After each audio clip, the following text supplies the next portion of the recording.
Shalom, saudara yang dikasihi Tuhan. Saya berdoa saudara dalam keadaan baik, sehat, diberkati, serta melimpah dengan ucapan syukur. Firman Tuhan hari ini terbebas dari masa lalu. Sebelumnya mari kita berdoa. Tuhan Yesus, terima kasih buat hari ini. Kami ada karena kemurahan Tuhan. Urapi kami Tuhan, agar kami mengerti firman-Mu, terlebih kami menjadi pelaku firman-Mu. Kami percaya hidup kami pasti diberkati, dan hidup kami menjadi berkat bagi banyak orang. Dalam nama Tuhan Yesus, kami berdoa dan mengucap syukur. Haleluya. Amin. Saudara yang dikasihi Tuhan, terbebas dari masa lalu. Filipi pasal yang ketiga, ayat yang ke-13 dan ayat yang ke-14. Saudara-saudara, aku sendiri tidak menganggap bahwa aku telah menangkapnya. Tetapi ini yang kulakukan. Aku melupakan apa yang telah di belakangku dan mengarahkan diri kepada apa yang ada di hadapanku, dan berlari-lari kepada tujuan untuk memperoleh hadiah, yaitu panggilan sorgawi dari Allah dalam Kristus Yesus. Saudara yang dikasihi Tuhan, masa lalu adalah bagian dari hidup. Masa lalu sudah berlalu, dan kita tidak bisa mengubah masa lalu. Masa lalu adalah sebuah pembelajaran, bukan untuk disesali, tapi untuk menjadi sebuah pembelajaran, sehingga kita lebih bijak di dalam kehidupan. Satu perenungan yang perlu kita ingat, dan ini sangatlah penting. Kalau kita perhatikan atraksi sebuah sirkus gajah,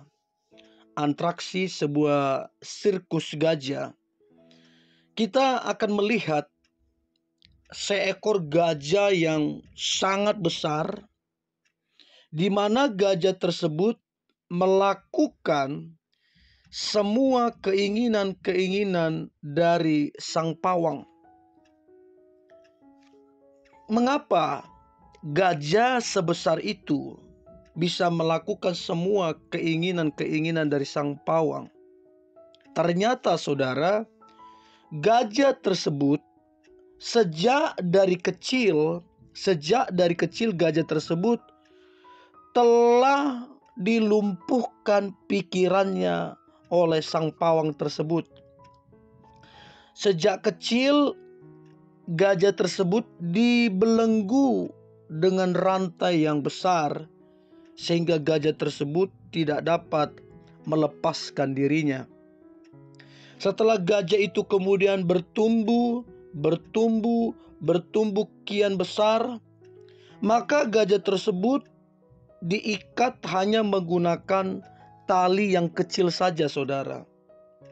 Karena belenggu yang sesungguhnya ada di dalam pikiran gajah tersebut. Nah, ini pula yang sering terjadi di dalam kehidupan kita.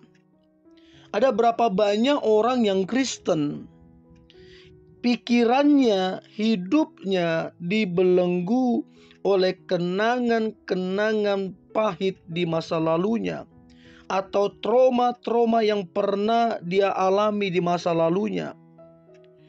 Orang yang masih terikat dengan masa lalunya, percayalah saudara, orang ini akan kesulitan untuk mengalami kemajuan dalam hidupnya.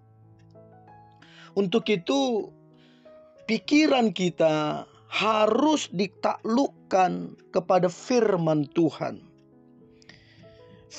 Pikiran kita tidak bisa mendikte firman Tuhan, tapi pikiran kita harus didikte oleh firman. Karena firman Tuhan itu berkuasa.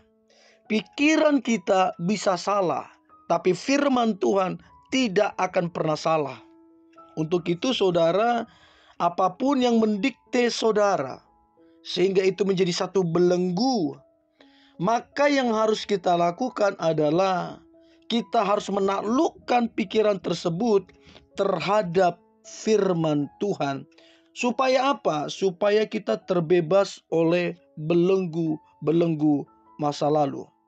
Dikatakan tadi dalam Filipi pasal 3 tadi dikatakan ayat 13 dikatakan, aku melupakan apa yang telah di belakangku dan mengarahkan diri kepada apa yang di hadapanku. Karena untuk memperoleh hadiah, hadiahnya itu ada di depan, bukan di belakang.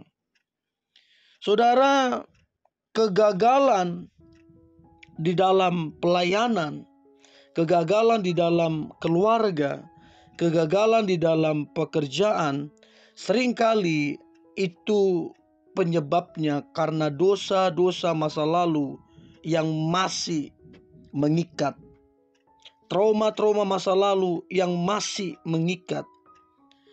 Iblis yang mendikte pikiran itu masih mengikat, sehingga tidak ada kemajuan dalam hidup. Alkitab mencatat ada banyak orang mengalami peristiwa pahit di masa lalunya, lalu kemudian menyerahkan hidupnya kepada Tuhan, dan hidupnya mengalami pemulihan dan dipakai Tuhan secara luar biasa. Contoh sederhananya adalah Saulus. Saulus adalah orang yang kejam. Dia banyak mengejar orang-orang Kristen. Bahkan dia tidak sedikit menghilangkan nyawa. Tapi Saulus pun demikian kelamnya, demikian pahitnya, suramnya hidupnya, Paulus pun dipakai Tuhan. Dia adalah otak di balik penganiayaan bagi banyak orang percaya pada zaman itu. Kalau kita mau selidiki secara psikologis, kalau kita mau dalami, pasti Paulus rasa bersalah dan ketakutan itu kuat di hatinya. Sebab dia juga manusia biasa. Dia otak dari hal-hal jahat yang dia lakukan di masa lalunya terhadap orang Kristen. Namun karena kasih Tuhan terus-menerus meneguhkannya, terus-menerus menguatkannya, Paulus pun berhasil melupakan apa yang ada di belakangnya dan berfokus kepada apa yang di depannya, yaitu kerajaan surga.